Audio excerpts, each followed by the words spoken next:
Hello, listeners. Welcome to Sailing the East podcast. I'm Bela and Mike. And I'm Mike Wasserman. This is our podcast about sailing the east coast of the United States. In some episodes, we'll focus on passages and destinations. In other episodes, we will talk about boats, equipment, and techniques. And when we come across an interesting individual, we'll try to get them as a guest on the show. Now, what makes this podcast unique, Bela, is that only one of us sails.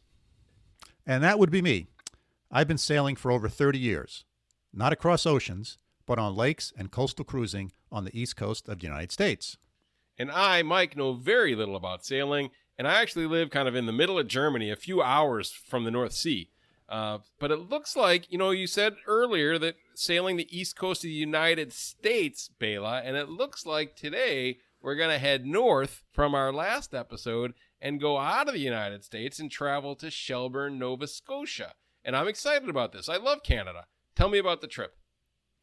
Yeah, so you're right. This was my first and only trip outside of the United States, I guess, now that I think about it. So this was interesting. So I did this trip as a crew member on a friend's sailboat. My friend and his wife sailed from their home port of Baltimore, Maryland, to Halifax, Nova Scotia, with some friends.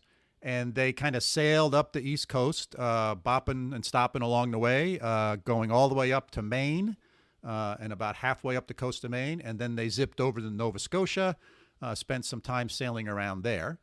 And then their friends who were crewing for them had to leave. And so the captain of the boat, the owner of the boat, and his wife needed someone to help them bring the boat back. And so I was able to do that. We sailed the boat from Halifax back to Baltimore, and it was about a 10-day trip. Now, Bela, I've traveled quite a bit in Canada, but I've never been to Halifax. So I looked on the map, and it's kind of way up there and way out there. It's a long way away from where you are. How'd you get to Halifax? Well, believe it or not, I live in upstate New York, near the capital, Albany, New York, and there's a relatively small airport by airport standards in Albany, New York. And much to my surprise, they have one nonstop flight per day from Albany, New York to Halifax.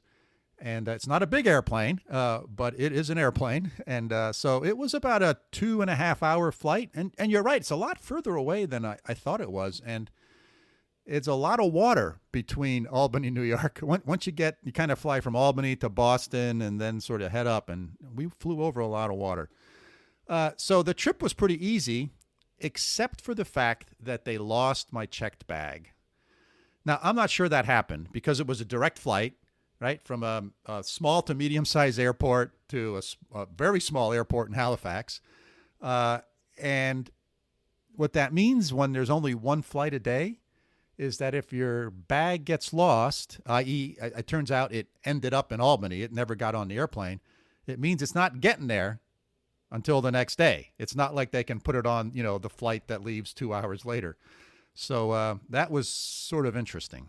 Now, Bela, even though this was your first sailing trip outside the U.S., I know that you are a seasoned traveler. You've been all over the world. You used to fly all the time in the U.S. for work. Don't you usually just do carry-ons rather than checking a bag? Excellent point, Mike. Yeah, and you're right. I have traveled a lot. I have well over 1 million miles on American Airlines alone. And my family and I have had several very nice vacations, cashing in my frequent flyer miles on various different airlines. And part of that, part of that's because of the job I had and what I did in my previous lives. I did travel a lot, both in the United States and internationally. So I would never check a bag, right? I would try to figure out how to carry it on with me. I'd pack as light as possible, et cetera, and take it on board because I learned my lesson in previous trips. The problem is the plane from Albany to Halifax is not very big. So as the planes get smaller, the carry-on space gets less and less and less. And basically you can bring one item with you, like a small backpack. And that's what I brought with me, just a small backpack. And this is a challenging trip because when we left Nova Scotia, which was in early September, it was pretty chilly up there. and we plan to be sailing at night. And it gets even chillier because that water is really cold. You get the Labrador current up there, and so the water temperature is cold. And that, of course, when you're out on the water, it drops the air temperature. So I had to bring warm clothes. And at the same time, we were going to end up in Baltimore, which can be pretty warm in the mid-September. So I had to bring a lot of clothes with me, and plus sailing gear, like, foul weather jacket and pants, and those types of things are very bulky. And I also prefer to bring my own safety gear. Like I have an inflatable life jacket that automatically inflates if I fall overboard. I have a tether, which is a fancy name for a rope. It's not a rope, but a tether that I can clip into the boat so I can't fall overboard, because falling overboard is not something you want to do in the ocean, particularly if it's 3 o'clock in the morning and you're the only one that's awake and you fall overboard. They're not going to know you're missing until they wake up 3 hours later. So I bring all that stuff, and some of that's bulky as well. So I did have to check a bag, unfortunately. So, Bela, I think I know the answer to this, but just to make sure, did they get the bag to you? Yes, they did. But interesting enough, there's another complication. So I arrived in Halifax about midday. And I got to the boat probably 2 p.m. after I kind of got the bag situation figured out, i.e. that I wasn't getting it. And when I got to the boat, it turns out that because of a weather window, we wanted to leave Halifax and sail to Sheiburne. We wanted to leave by like 5 o'clock that day, 5 p.m., and we'd get to Sheiburne mid to late afternoon the next day. And part of that was because there was a weather window that was open. So and we've talked in the past, sort of weather dictates when and how you sail, and sort of how comfortable you are when you sail. And I like to be comfortable when I'm sailing. So we had wind in a good direction. We had relatively calm seas. So we wanted to leave that afternoon, which means the airport, my bag was going to land in Halifax, but I wouldn't be there the following day when the bag arrives. But we also knew that we would go to Sheiburne, and we would spend a few days in Sheiburne, because then the weather kind of turned crummy for a few days. So luckily, the owner of the boat had kind of extra foul weather gear for me, and a harness and a tether. And my friend who owned the boat was about the same size as me, so that all worked out. And I told the airline that, hey, I'm not in Halifax. I'm going to be in Sheiburne. And they brought the bag out to the marina where we stayed in Sheiburne. So it all worked out, but it was a kind of a bit nervous not having my stuff with me. So it was kind of cool. So, all right. So you were going to leave from Halifax, but weather drove your decision to go to Sheiburne? Yeah, so you might ask the question, why not just leave from Halifax, right? Our first stop was going to be in the Boston area. Yeah. So that's about a 3-day trip. And so it's about a day from Halifax to Sheiburne, and then about 2.5 days from Sheiburne to sort of Boston. And so you say, well, why not just leave from Halifax? Why do you want to go to Sheiburne? Well, we had a 24-hour period of favorable weather. Then we had 2 to 3 days of unfavorable weather. And then it looked like we'd have 2 or 3 days of favorable weather again.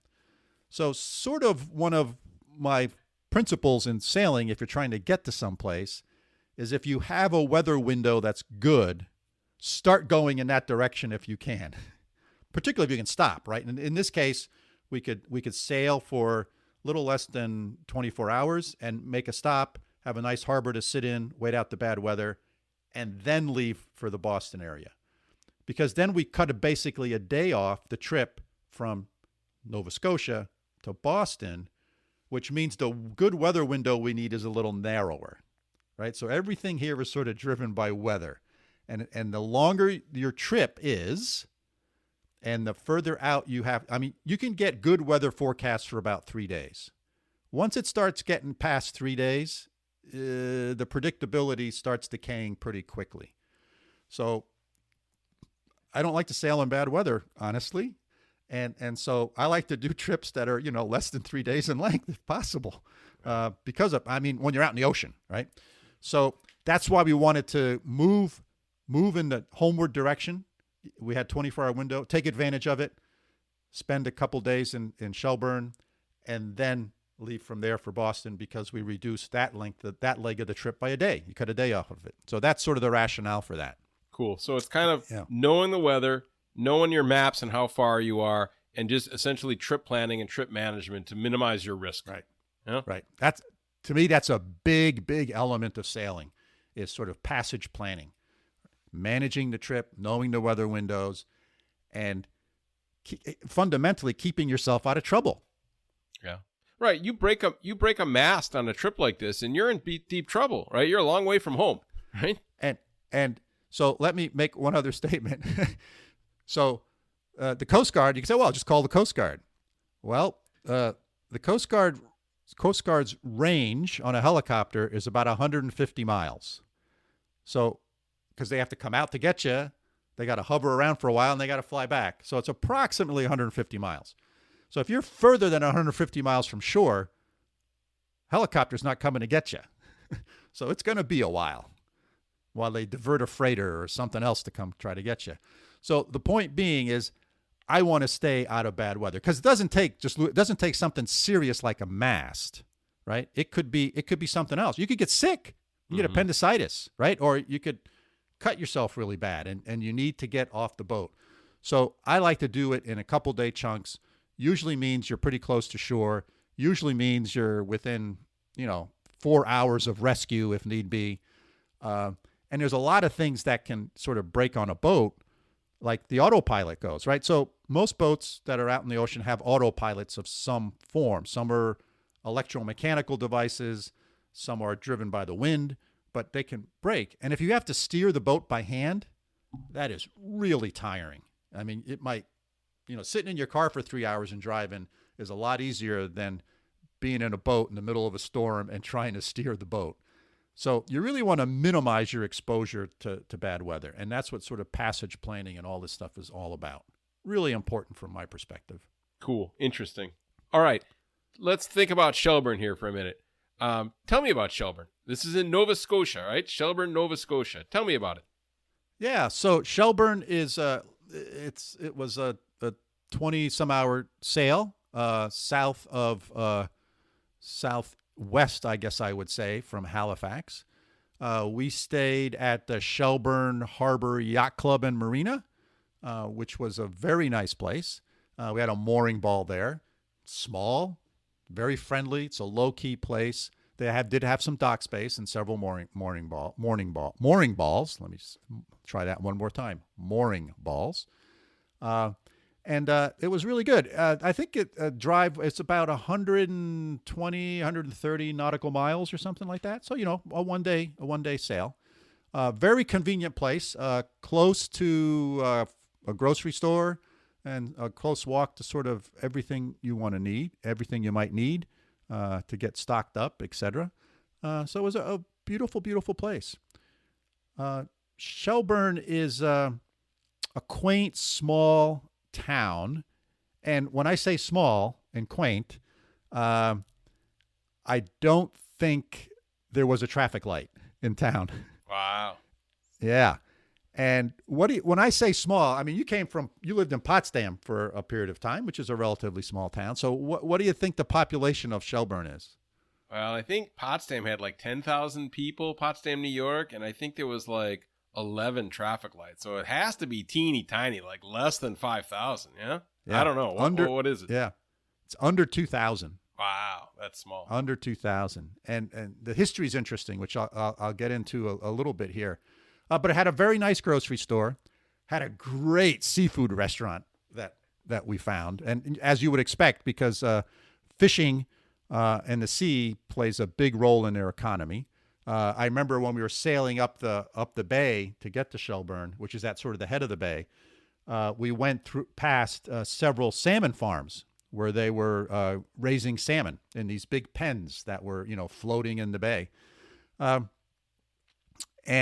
we found this great seafood restaurant where we had lunch one day, and then we purchased 3 lobsters to go, and they cooked them for us, and we took them back to the boat. And that evening we had lobster for dinner. Cool. Lobster is one of my favorite foods, and shipbuilding is also a pretty big industry. But I'd say probably the biggest industry there in Shelburne is tourism. So it's kind of seafood, shipbuilding, and tourism are the 3 big things. It has an interesting history, Mike, and I never even knew this existed. So either I forgot this when I was in school or they never taught it to me. But in 1783, more than 5,000 settlers arrived to Shelburne from New York and the middle colonies of what is now the United States. And these settlers were loyalist to the United Kingdom, and they were leaving the post-revolution territories of the 13 colonies, right? So, because remember, Canada and it was under British control, and these folks were loyalist, and they went to Shelburne, leaving what was to become the United States, to go to a UK territory, and later in that year, even more loyalists arrived. So eventually the population got to like 17,000 people. It's only 2,000 now, right? So at one time it was 17,000 people were there. It was the 4th largest city in North America. Wow. So the point being is there's a lot of history there, and you can see much of this rich history in the buildings and the architecture of Shelburne. It was really, really cool. I mean, 17,000, the 4th largest city in North America, right? So it was really kind of cool. And because of these old buildings that are there, there's been a fair number of movies and TV shows that have actually been filmed, or at least parts of them have been filmed in Shelburne because of the scenery.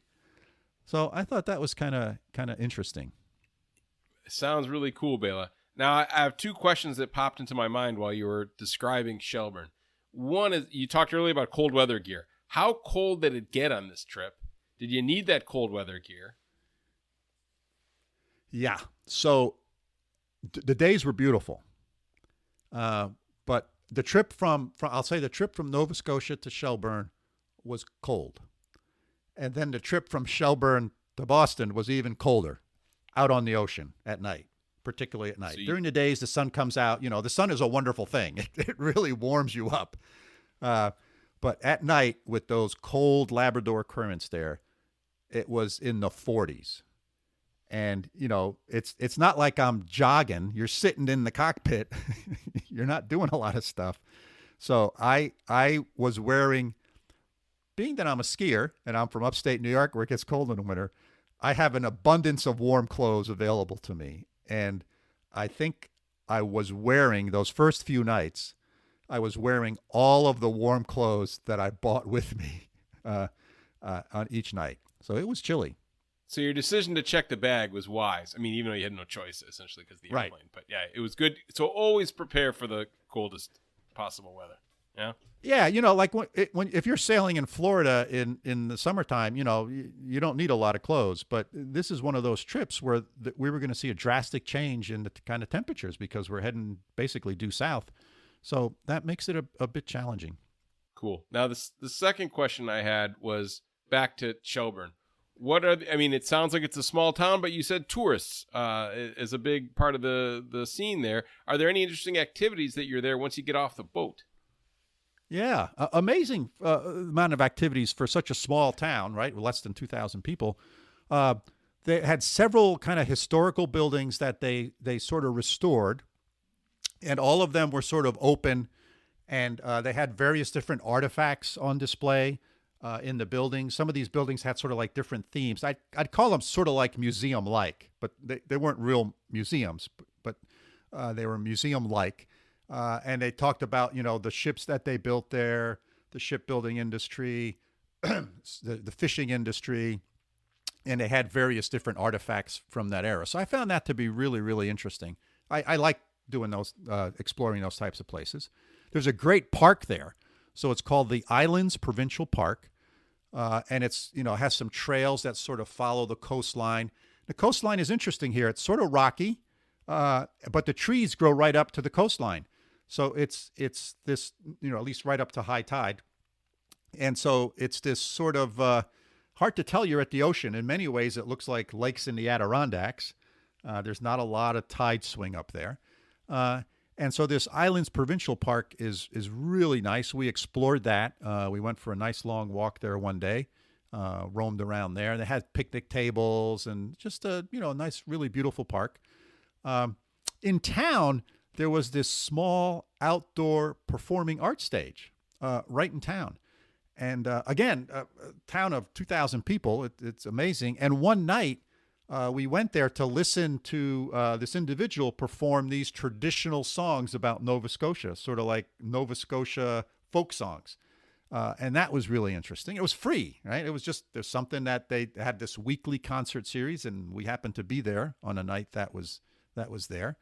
And, all of this stuff was in walking distance, the park, the museums, the performing arts stage, the grocery store, the seafood place, all within walking distance of where we stayed. So it was really, really very impressive. And I got to say, I was sort of disappointed I didn't get to spend more than like 4 hours in Halifax. And more than half of that seemed to be at the airport. So Nova Scotia is certainly on my list of places to go and visit again. I highly recommend it. It's just gorgeous place. And, you go there in July or August. And September, the daytime weather was gorgeous when we were there. So it's really on my bucket list of places to go and explore again. Nice. It's on my list too, once we're allowed to fly over to your side of the Atlantic again. But that's awesome. Now I have one last question, Bela, and maybe it's a dumb question. Sometimes I ask those, but this is kind of our first foray on this podcast into international waters. How do you deal with border control and customs when you arrive into a U.S. port from Canadian waters? That's a good question, Mike. So there's only certain places that you can come into. And there is this application, wouldn't you know it? There's an app on your phone. And I'm going to try to find it here. What's the name of it while we sort of talking here? So there's an app that you can get on your phone where you, first of all, you have to have your passport, right? So I had to have my passport to get into Nova Scotia. And then when you leave Nova Scotia, you check out as you would at any other place. And we did that over the phone. And then coming into U.S., our first port of call was actually in Marion, Massachusetts, which is a port of entry. So there's only certain places you can go. So there's this app we had on our phone. And you basically, with that app, you can take a picture of your passport and you can send it off to customs, and they will either say it's okay for you to come into the country and clear you in, or they'll say no, you have to go to a particular port of entry where there's a customs office, and then they'll have to check you in. So everybody on the boat was U.S. citizens, and so we used this app. We took pictures of our passports. We uploaded that information, name of the boat, where we're from, all that kind of stuff, and number of people on the boat.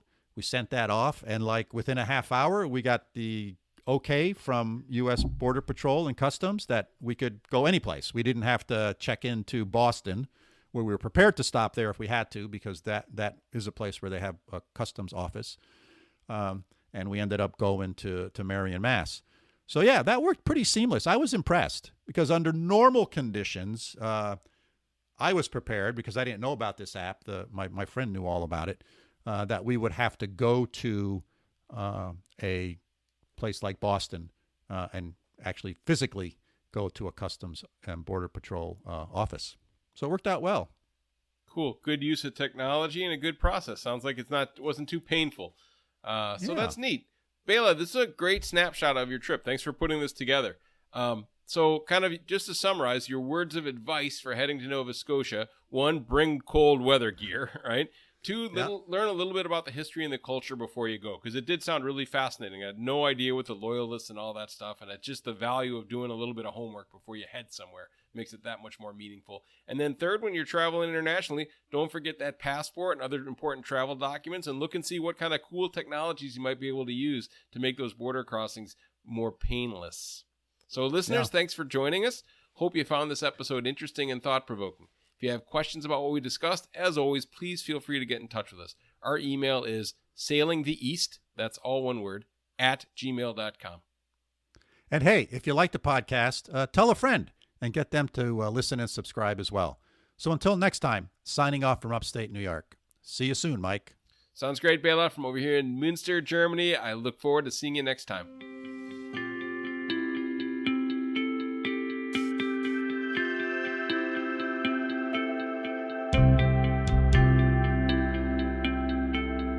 Thank you.